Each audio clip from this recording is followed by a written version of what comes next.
በመካከለኛው ምስራቅ ቀጠና ላይ በአሁኑ ወቅት የነገሰው ውጥረት ለበርካታ አስርት ዓመታት ታይቶ የማይታወቅና መላውን ዓለም በስጋት ትንፋሽ እንዲያዝ ያደረገ እጅግ አስፈሪ ክስተት ሆኗል።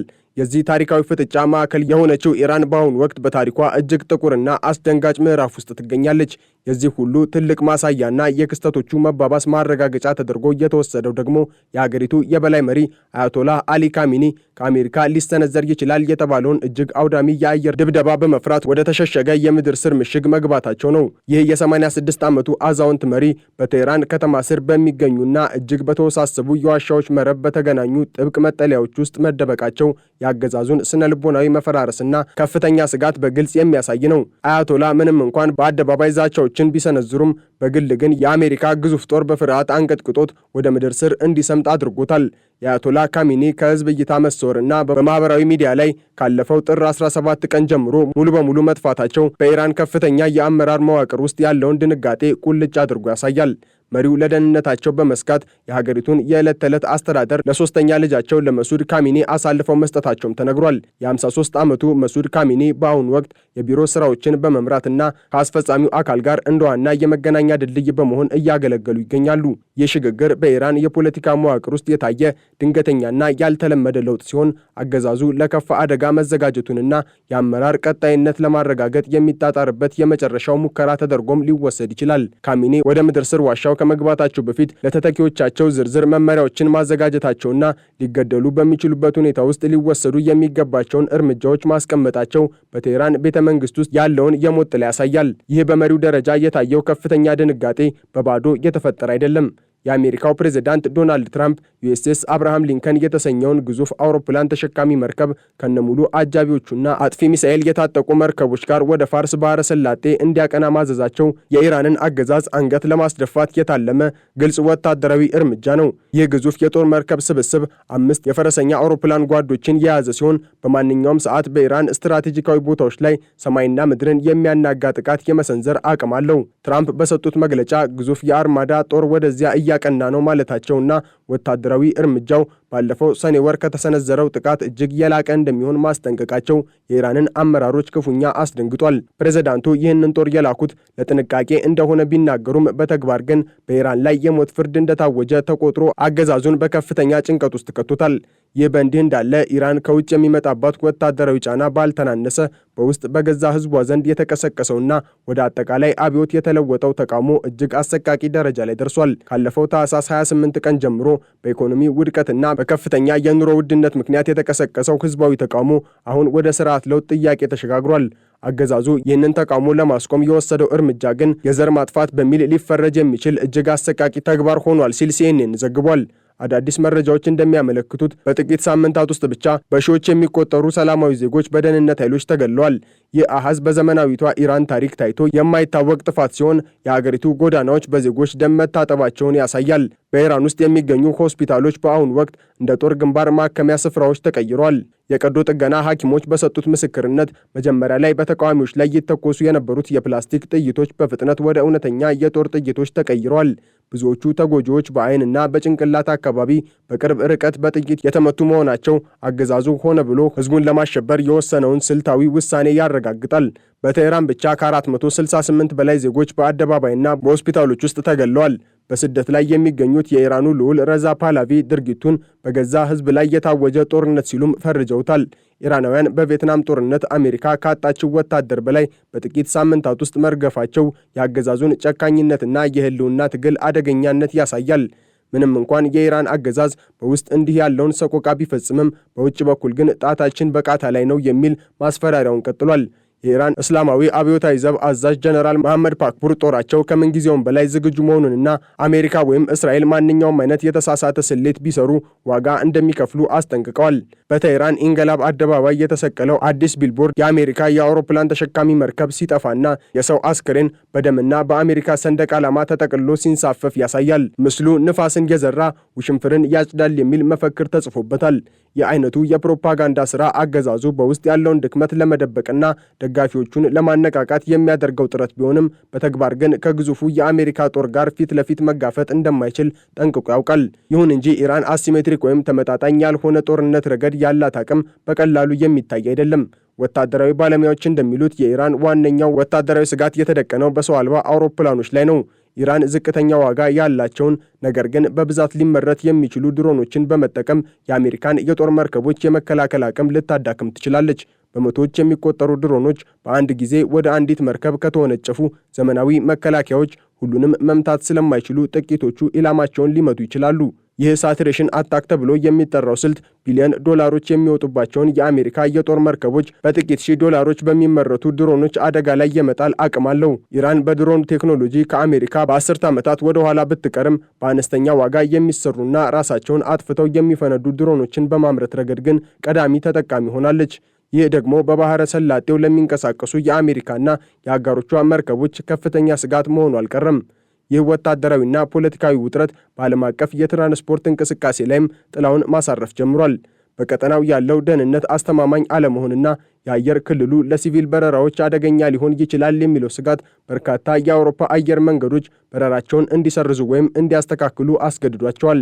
ኤር ፍራንስ ወደ ዱባይ የሚያደርገውን በረራ ለጊዜው የሰረዘ ሲሆን የጂኦፖለቲካዊ ሁኔታውን በቅርበት እየተከታተለ መሆኑንም ገልጿል። በተመሳሳይ ሉክስ ኤር እና የደች አየር መንገዶች የሆኑት ኬኤልኤም እና ትራንሳቪያ ወደ ዱባይና ወደ ቴልአቪቭ የሚደረጉ በረራዎችን ሰርዘዋል። ይህ የአየር መንገዶቹ እርምጃ በቀጠናው ያለው ስጋት ምን ያህል አሳሳቢ እንደሆነና የግጭቱ መከሰት በዓለም አቀፍ የንግድ ግንኙነት ላይ ሊያመጣ የሚችለውን ቀውስ የሚያመለክት ነው።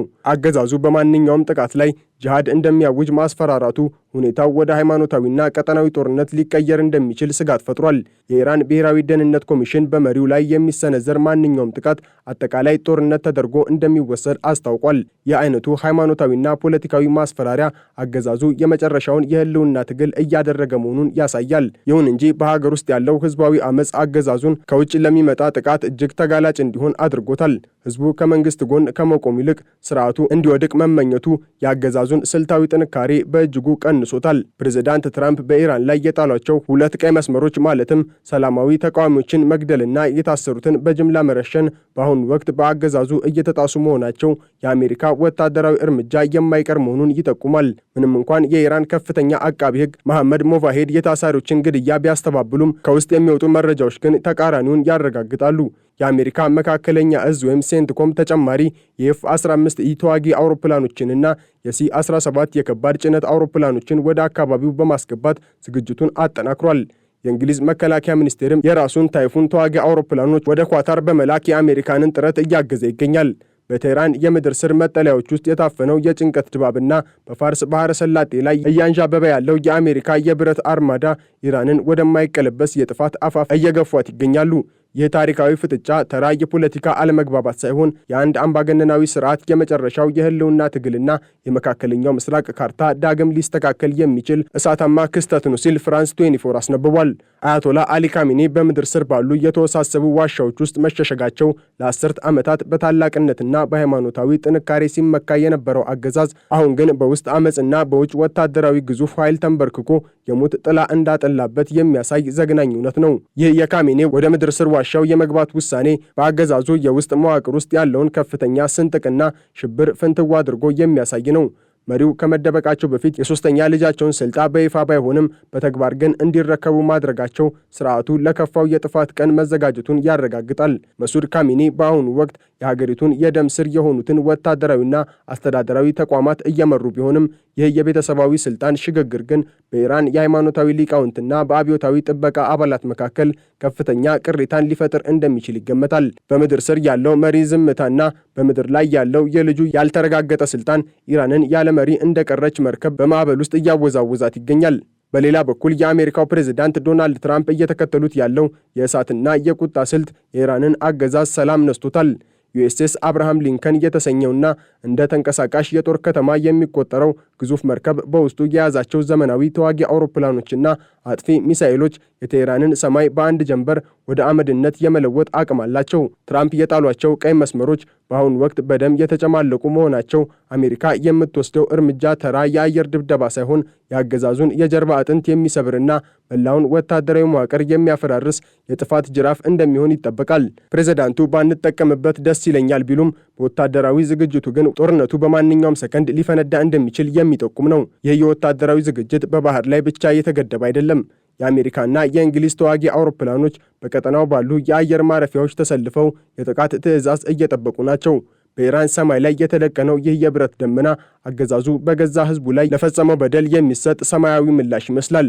ካሚኒና ግብረ አበሮቻቸው በምድር ስር ሆነው የሚሰሟቸው የአውሮፕላን ድምጾች የጭቆና ዘመናቸው ማብቂያ ደውል እየሆነባቸው ነው። በኢራን ጎዳናዎች ላይ የሚፈሰው ደም ግን ከየትኛውም ወታደራዊ ዛቻ በላይ የሚዘገንን ነው። አገዛዙ በገዛ ዜጎቹ ላይ የከፈተው ጦርነት ምን ያህል አሰቃቂ እንደሆነ ያሳያሉ። ሆስፒታሎች በጥይት በተሞሉ ዜጎች ተሞልቷል። የቀዶ ጥገና ሐኪሞች በደም በተጨማለቁ እጆቻቸው የንጹሐንን ሕይወት ለመታደግ ሌት ተቀን ሲታገሉ፣ የደህንነት ኃይሎች ግን በቆሰሉ ተቃዋሚዎች ላይ ጭካኔ የተሞላበት እርምጃ መውሰዳቸውን ቀጥሏል። ይሁን እንጂ ኢራን ይህንን ሁሉ ግፍ እየፈጸመችም ለውጭ ጠላቶቿ ያላትን የጥፋት መሳሪያዎች ከማሳየት አልተቆጠበችም። የድሮን መንጋዎች ጥቃት የአሜሪካን ግዙፍ መርከቦች የመዋጥ አቅም እንዳላቸው የምትገልጽበት መንገድ አገዛዙ አሁንም በአሲሜትሪክ ጦርነት ተስፋ ማድረጉን ያሳያል። በመቶዎች የሚቆጠሩ ድሮኖች እንደ አንበጣ መንጋ በአየር ላይ ተሰማርተው የአሜሪካን መርከቦች ሲያጠቁ የሚያሳዩት የፕሮፓጋንዳ ምስሎች ለደጋፊዎቻቸው የተስፋ ስንቅ ለመሆን የታለሙ ናቸው። ሆኖም ግን የአሜሪካ የቴክኖሎጂ የበላይነት እነዚህን የድሮን መንጋዎች ገና ከርቀት የማክሸፍ አቅም እንዳለው ቢታወቅም የኢራን ጣታችን በቃታው ላይ ነው የሚለው ዛቻ ግን ቀጠናውን ወደ ከፋ እልቂት ሊመራው የሚችል ክብሪት ሆኗል። የዓለም አቀፍ አየር መንገዶች በረራቸውን መሰረዛቸው የኢራን ሰማይ ወደ ጦርነት ቀጠና መቀየሩን የሚያረጋግጥ ቀጥተኛ ማስረጃ ነው። አየር መንገዶች ለዜጎቻቸው ደህንነት በመስጋት ከቀጠናው መራቃቸው የኢራንን ኢኮኖሚ ይበልጥ የሚያዳክምና ሀገሪቱን ከዓለም የሚያገል ሌላኛው መቅሰፍት ነው። ቴህራን አሁን ከዓለም የተገለለች በውስጥ በደም የተጨማለቀችና በውጭ ደግሞ በጠላት የተከበበች የሞት ከተማ ሆናለች። በዚህ በታሪክ እጅግ አስፈሪ በሆነው ወቅት የኢራን አገዛዝ የገጠመው ፈተና ከውጭ የሚመጣውን ወታደራዊ ናዳ ላይ ከውስጥ የሚመነጨውና መላ አካላቱን እየበላ ያለው የቅቡልነት መሸርሸር ነው። አያቶላ አሊ ካሚኒ በምድር ስር ባለው ምሽጋቸው ውስጥ ሆነው የሚያሳልፏቸው ሰዓታት የአንድን አምባገነን ስርዓት የመጨረሻ ጀንበር መጥለቅ የሚያሳዩ ናቸው። መሪው ከዓለም አቀፉ ማህበረሰብ ብቻ ሳይሆን ከገዛ ህዝባቸውም ተለይተው በጨለማ ዋሻ ውስጥ መሸሸጋቸው ለአስርት ዓመታት መለኮታዊ ጥበቃ አለኝ ሲል የነበረውን አገዛዝ ባዶነት ቁልጭ አድርጎ አሳይቷል። ይህ የመሪው መሰወር በቴህራን ጎዳናዎች ላይ ለሚዋደቁት የጸጥታ ኃይሎች የሚሰጠው የሞራል ውድቀት ቀላል አይደለም። መሪው በምሽግ ውስጥ ሲደበቅ፣ ተራው ወታደር ግን በህዝቡ ቁጣና በአሜሪካ ሚሳኤል መካከል ሆኖ ለህልውናው መጨነቅ የአገዛዙን ወታደራዊ መዋቅር ከውስጥ እየናደው ይገኛል። የመሱድ ካሚኒ ወደ ስልጣን መንበር መቃረብም ቢሆን በኢራን ታሪክ ውስጥ አዲስ የዘውድ ወራሽ ስርዓት ለመፍጠር የታለመ ቢመስልም በተጨባጭ ግን የአገዛዙን የፍርሃት ጥልቀት የሚያሳይ ነው። በጦርነትና በህዝባዊ አብዮት መሃል የሚደረግ የስልጣን ሽግግር አብዛኛውን ጊዜ ለውድቀት የተጋለጠ መሆኑ ይታወቃል። በምድር ላይ ያለው ህዝብ አምባገነኑ ስውር መንግስት ይብቃ እያለ በሚጮህበት ወቅት አባት ልጁን በምትኩ ማስቀመጡ ለነበልባሉ ቤንዚን እንደ ማርከፍከፍ ይቆጠራል። የ53 ዓመቱ መሱድ ካሚኒ ከአባታቸው የተረከቡት ሀገርን ሳይሆን በመፈራረስ ላይ ያለ የጥፋት ማማን ነው። ይህ የቤተሰባዊ ሽግግር ሙከራ በኢራን ወታደራዊ ባለስልጣናት መካከልም ለማን ነው የምንዋደቀው የሚል ጥርጣሬን በመፍጠር ለከፍተኛ ክህደትና ለውስጥ መፈንቅለ መንግስት በር የሚከፍት ሰይጣናዊ አጋጣሚ ሆኗል። በሌላ በኩል የአሜሪካው ፕሬዝዳንት ዶናልድ ትራምፕ የአብርሃም ሊንከን የጦር መርከብን እንደ የጥፋት መልእክተኛ ወደ ቀጠናው መላካቸው ለቴህራን የቀረበ የመጨረሻው የሞት ማስጠንቀቂያ ነው። ይህ መርከብ የያዛቸው ተዋጊ አውሮፕላኖች ዘመናዊ ብቻ ሳይሆኑ አንዳንዶቹ ጥቃታቸው ስልታዊ በሆነ መንገድ የአገዛዙን የመገናኛ የኃይልና የወታደራዊ መቆጣጠሪያ ማዕከላት ለመደምሰስ የታቀዱ ናቸው። ትራምፕ ከዚህ ቀደም የነበረው ጥቃት እንደ ኦቾሎኒ የሚቆጠር ነው ማለታቸው አሜሪካ አሁን የምትከተለው ስልት በከፊል የማጥቃት ሳይሆን ስርዓቱን ሙሉ በሙሉ ከምድረ ገጽ የማጥፋት ግልጽ ፍላጎት እንዳላት ያሳያል። ይህ ደግሞ በምድር ስር የተሸሸጉትን መሪዎች ከነምሽጋቸው አመድ ለማድረግ የታለሙ ባንከር በስተር የተሰኙ ምሽግ አውዳሚ ቦምቦች ስራ ላይ ሊውሉ እንደሚችሉ የሚጠቁም አስፈሪ ዜና ነው። ኢራን በአጸፋው ልታሰማራቸው የምትችላቸው የድሮን መንጋዎች ምንም እንኳን በአሜሪካ መርከቦች ላይ ስጋት ቢፈጥሩም የአገዛዙን ውድቀት ሊያቆሙ የሚችሉ አይደሉም። እነዚህ ድሮኖች ለጥቂት ሰዓታት ግርግር ሊፈጥሩ ቢችሉም ከአሜሪካ የመጣውን ሰማይና ምድርን የሚያናጋ የአየር ጥቃት የመቋቋም አቅም የላቸውም። ኢራን ያላት ሁሉንም ድሮኖች ብትጠቀም እንኳን በአሜሪካና በእንግሊዝ ጥምር ኃይል የሚሰነዘረው የቴክኖሎጂ ናዳ መግታት አትችልም። በአጠቃላይ የኢራን ወቅታዊ ሁኔታ በታላቅ አለመረጋጋትና ስጋት ውስጥ ይገኛል። የአያቶላ አሊ ካሚኒ ወደ ምድር ስር መሸሸግ የአገዛዙን ከፍተኛ ድንጋጤ የሚያሳይ ሲሆን በሀገር ውስጥ ያለው ህዝባዊ አመፅና በባህር ዳርቻዎቿ ላይ የተደቀነው የአሜሪካ ጦር አገዛዙን ወደ መጨረሻው ምዕራፍ እያቃረቡት መሆኑን ይጠቁማሉ።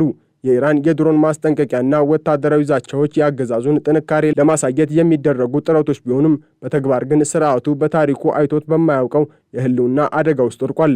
በቀጣዮቹ ቀናትና ሳምንታት ክስተቶች የኢራን ብቻ ሳይሆን የመላው መካከለኛው ምስራቅ የወደፊት ዕጣ ፈንታ ምን ሊሆን እንደሚችል ወሳኝ ምላሽ የሚሰጡ ይሆናል።